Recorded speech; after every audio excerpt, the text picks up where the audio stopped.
तो भाई लोग कल दिल्ली में हुए ब्लास्ट में हमारे 12-13 लोगों की जान गई, जो कि काफ़ी काराना हमला था। और ये अब सिद्ध हो चुका है कि ये टेररिस्ट अटैक था।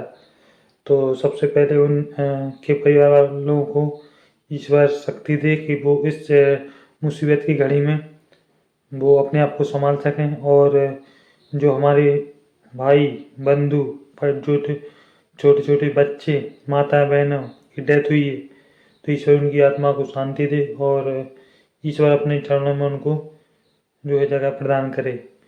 और यही है कि हम ज़्यादा उनके लिए कुछ नहीं कर सकते भाई। ये भाई लोग के इतनी नहीं होना चाहिए इस प्रकार की जो हमारे देश में होते रहते हैं आए दिन। तो कहीं ना फिर वही बात आ जाती है कि हमारी देश की सुरक्षा एजेंसियां, आज हम 2025 में जी रहे हैं, लेकिन हर 1-2 साल में यही होता है कि हम शायद ये लगने लगता है कि अब किसी प्रकार का टेररिस्ट अटैक नहीं हुआ। लेकिन हर 1 या 2 साल में हमें बस यही जो टेररिस्ट अटैक देखने को मिलता है। तो कहीं ना कहीं अब गवर्नमेंट को भी है कि इस प्रकार के जो हो रहे हैं, तो इनमें हमारी कहाँ चूक हो रही, कहाँ पर हम गलतियाँ कर रहे हैं और कहाँ ऐसा कहीं ना कहीं गलती तो हो रही होगी। तभी तो जो इतना IDX जो बंदा लेकर आया अपनी गाड़ी में रखकर लगभग 2 सवा 2 किलो की समथिंग था। मैंने ऐसे ही सुना है, कंफर्म मुझे जानकारी नहीं है। तो था जितना भी था तो वो जानलेवा था। तो कैसे दिल्ली में पहुंचा और कैसे उसने बीच मार्केट में जाकर ब्लास्ट किया। तो कहीं ना कहीं अब इस सोचने वाली बात है कि आप जब किसी सिटी में को एंटर करते हो, इतना सारा बारूद वगैरह लेकर कैसे वो एंटर कर गए। तो ये सारी सोचने वाली बात है यार भाई लोग की। हमारी सुरक्षा एजेंसियाँ इतनी चौकन और चालाक हैं, लेकिन फिर भी टेररिस्ट अटैक हो जाते हैं। तो यही है भाई कि गवर्नमेंट से गुजारिश है कि इस प्रकार के टेररिस्ट को रोकें और अच्छी से अच्छी चेक इन करें जो उनके हाथ में है। बाकी यदि चेक इन अपने हिसाब से करें जिस हिसाब से हमारी एजेंसियां हैं, तो भाई साहब परिंदा ही पन्नी मार सकता है। तो कहीं ना कहीं हो जाती है इस प्रकार की जो गतिविधि टेररिस्टों के द्वारा। तो लेकिन ये है कि यदि हम सही तरीके से और सही डायरेक्शन में काम करें तो इस प्रकार के जो टेररिस्ट अटैक नहीं होते। तो आज किसी भी छोटे से छोटे देश को देख लो जो आजकल अग्रसर है।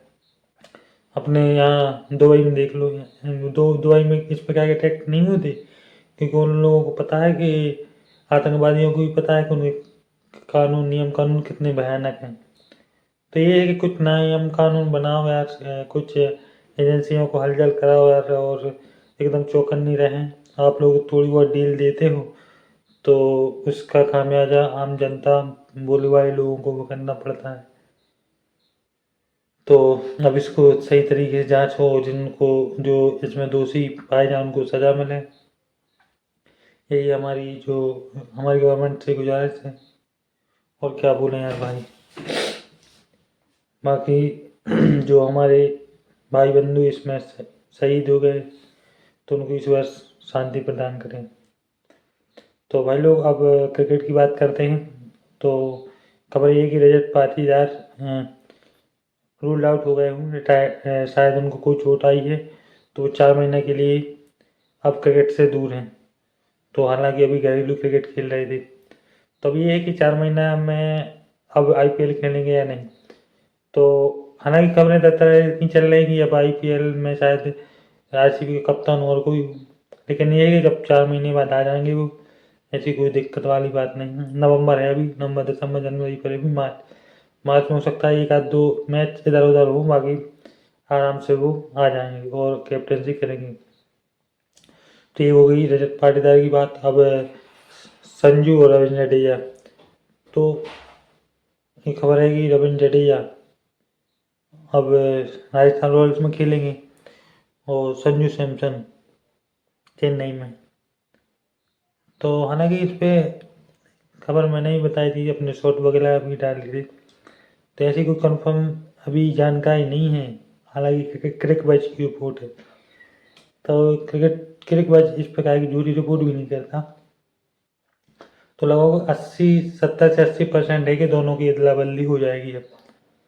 जहाँ तक अब रविंद्र जडेजा है यहाँ पर खुलेंगे राजस्थान रॉयल्स में, और संजू सैमसन चेन्नई में जाएंगे। तो ठीक है, अपने अपने फंडे हैं। अब यदि रविंद्र जडेजा ना चाहे, मना कर दें, तो चेन्नई में ही खेलेंगे, यही बात हुई। तो ये बात हुई।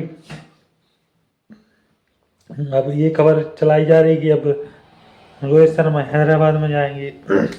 तो मैं इस बात को बिल्कुल खारिज करता हूँ, क्योंकि रोहित शर्मा मुंबई में ही रहेंगे और हैदराबाद नहीं जाने वाले। तो इस बात को मैं बिल्कुल फर्जी खबर मानता हूँ।